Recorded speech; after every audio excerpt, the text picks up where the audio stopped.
ذبح کرنے کا طریقہ کیا ہے، اس بات کو جاننا بڑا ضروری ہے، کیونکہ لاپرواہی کے اندر ایسا بعض اوقات ذبح کر دیتے ہوتے ہیں کہ جس کی وجہ سے وہ جانور یا تو مکروہ ہو جاتا ہے یا وہ ذبیحہ حرام ہو جاتا ہے۔ ایک تو ذابح کا صحیح العقیدہ مسلمان ہونا ضروری ہے، یا پھر اہل توحید میں سے ہو، کتابی ہو، تو کتابی کا ذبیحہ وہ مکروہ ہوتا ہے۔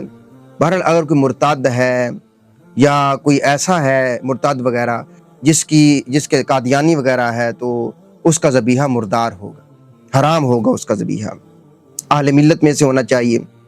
تو ذبح کرنے سے پہلے یہ تسمیہ کا پڑھنا یہ ازحد ضروری ہے، اور یہ اگر تسمیہ نہ پڑھی گئی، اللہ تعالیٰ کا نام نہ لیا گیا، تو وہ ذبیحہ حلال نہیں ہوگا۔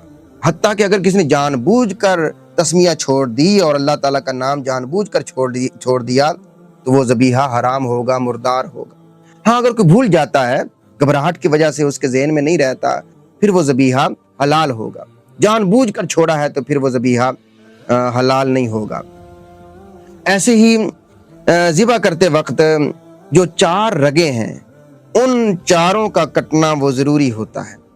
ودجان، مری، حلقوم، 2 خون والی رگیں ہیں، ایک سانس والی نالی اور ایک خوراک والی نالی، ان 4 کا کٹنا ضروری ہے۔ اگر 3 بھی کٹ جاتی ہیں تو الاکثر حکم الکل، پھر بھی جائز ہے، لیکن ان 4 سے زیادہ جانور کو تکلیف نہ دی جائے۔ حتیٰ کہ چھری چلاتے چلاتے وہ حرام مغز تک چھری چلی گئی ہے، 4 رگیں کٹ گئی ہیں اور حرام مغز تک چھری چلی گئی ہے، تو وہ ذبیحہ مکروہ ہوگا۔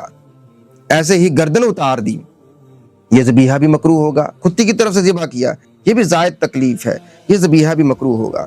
بعض اوقات قصاب لوگ وہ جانور کو جلدی ٹھنڈا کرنے کے لیے مختلف ہیلے کرتے ہیں، ایسا کرنا مکروہ ہے۔ وہ 4 رگیں کاٹنے کے بعد وہ گوڈے کے ساتھ کڑاکا لگاتے، گوڈے کے ساتھ وہ مروڑا دیتے ہیں گردن کو، اور ایک کڑاکا لگا کے وہ گردن توڑ دیتے ہیں۔ ایسا کرنا بھی مکروہ ہے، کیونکہ یہ بھی زیادتی تعذیب ہے، آپ ضرورت سے زائد جانور کو تکلیف دے رہے ہیں۔ اور بعض قصاب اس طرح کرتے ہیں کہ ذبح کرنے کے بعد اس کی کھال کے اندر جہاں کلیجہ ہوتا ہے وہاں چھری گھونپ دیتے ہیں تاکہ یہ جلدی ٹھنڈا ہو جائے، تو ایسا کرنا بھی مکروہ ہے، کیونکہ یہ بھی زیادتی تعذیب ہے۔ جانور جب تک مکمل طور پہ ٹھنڈا نہیں ہوتا، اس کی ٹانگیں نہیں کاٹنی جائز، اس کی کھال کھینچنی جائز نہیں ہے، اس کو گھسیٹنا، اس کو لٹکانا یہ جائز نہیں ہے۔ حضور صلی اللہ علیہ وآلہ وسلم نے ارشاد فرمایا، آپ نے ایک بندے کو دیکھا، ایک صحابی کو دیکھا جو کہ جانور کو لٹا کر، بکری کو لٹا کر چھری تیز کر رہے تھے۔ آپ نے فرمایا حلا حدت قبل ان تجیہا، اسے تو نے لٹانے سے پہلے چھری تیز کیوں نہیں کی؟ یعنی اب تو اسے موت پہ موت دے رہا ہے۔ تو جانور کو فقط جو ذبح کی تکلیف ہے وہی تکلیف ہونی چاہیے، اس سے زائد کوئی تکلیف نہ ہو۔ حتیٰ کہ یہاں تک حکم ہے کہ اس کو چارہ پٹھا کھلا کر، پانی پلا کر ذبح کیا جائے، اس کے سامنے کسی اور جانور کو ذبح نہ کیا جائے۔